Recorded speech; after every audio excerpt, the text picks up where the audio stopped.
ابن جوزی نے لکھا ہے سینکڑوں سال پہلے، آج کے کسی عالم کی بات بتاتا تو لوگ انکار کرتے، سینکڑوں سال کہتے ہیں بلخ میں قحط پڑ گیا، لوگ ہجرت کر کے سمرقند آ گئے، ایک سیدوں کا خاندان بھی آیا، ایک ایسی خاتون بھی آئی جس کے ساتھ 3 بیٹیاں تھی، بیٹا بھی کوئی نہیں، خاوند فوت ہو گیا، مسجد کے ساتھ مہمان خانے بنے ہوتے تھے، وہاں اس نے بچوں کو ٹھہرایا اور نکلی سمرقند میں کہ کوئی آدمی مل جائے اور اس سے کہوں کہ تھوڑی سی مدد ہو۔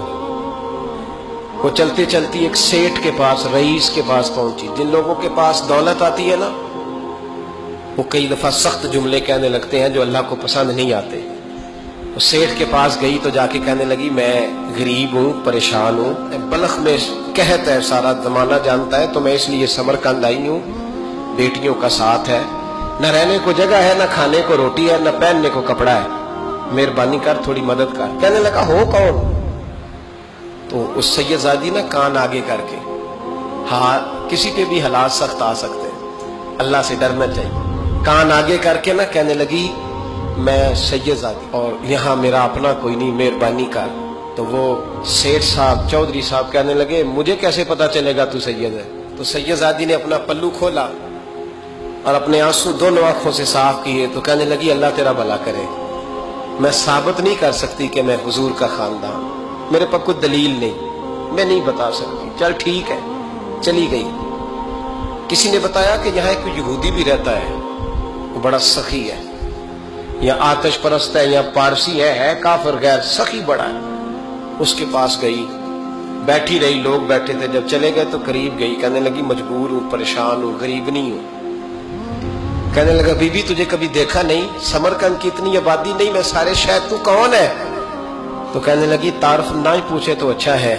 اس نے کہا چلو اگر پتہ چل جائے تو۔ کہنے لگی میں مسلمانوں کے نبی کی اولاد ہوں، مسلمانوں۔ اس نے کہا پیغمبر خدا کی اولاد؟ اٹھ کے کھڑا ہو گیا، بی بی کو ساتھ لیا، گھر گیا، کہنے لگا جو صاف ستھرا کمرہ ہے نا اسے پھر دھو ڈالو، ایک دفعہ پھر دھو ڈالو۔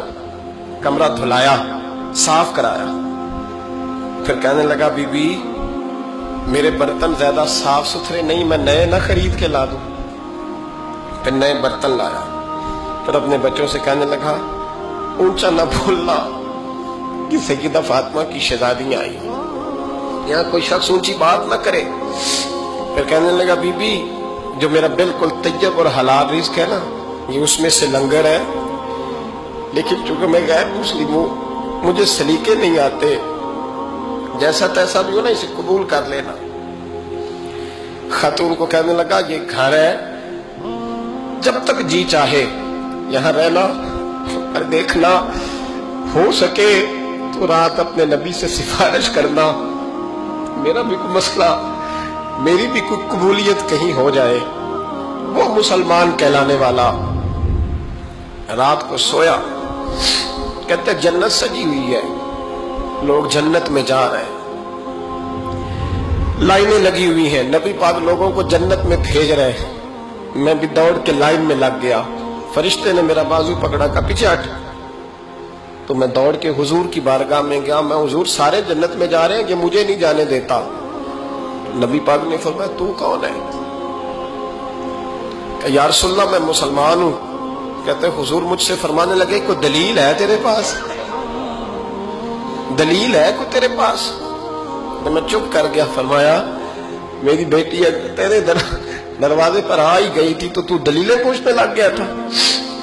ہم جا دوڑ جا، سویرے آنکھ کھلی تو گلیوں میں ڈھونڈتا پھرتا ہے، تلاش کرتا پھرتا ہے، کونے کونے میں جاتا ہے وہ سادات کا گھرانہ کہاں گیا، ڈھونڈتے ڈھونڈتے اس غیر مسلم کے دروازے پہ جا کے پہچان لیا تو کہنے لگا خدا کا واسطہ جو تو نے نوکری کی ہے نا ان کی مجھ سے 11 گنا لے لے، یہ سادات کا گھر مجھے دے دے۔ تو کہنے لگا کل تو آتا تو شاید بات اور ہوتی، آج بات اور ہے۔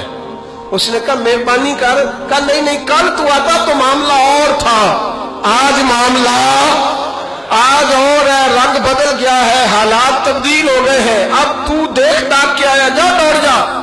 کہنے لگا نہیں مہربانی کر، دے دے، تو غیر مسلم میں تیرا کیا تعلق؟ کہنے لگا چپ کر، غیر مسلم میں کل تک تھا، کل سے سجدوں سے پیار کیا ہے تو میرے حالات سنور گئے ہیں، وہ جو نظارے تو نے رات خواب میں دیکھے ہیں میں نے جاگتی آنکھوں سے دیکھے ہیں، میں نے جاگتی آنکھوں سے، اور تو نے کسی مفتی پیر عالم کے ہاتھ پہ کلمہ پڑھا ہے، میں نے رات محمد عربی کے ہاتھ پہ کلمہ پڑھا، رسول اللہ کے ہاتھ پہ کلمہ پڑھا۔ دین کی بات پھیلانا صدقہ جاریہ ہے، ثواب کی نیت سے ویڈیو کو شیئر ضرور کیجیے۔ جزاک اللہ۔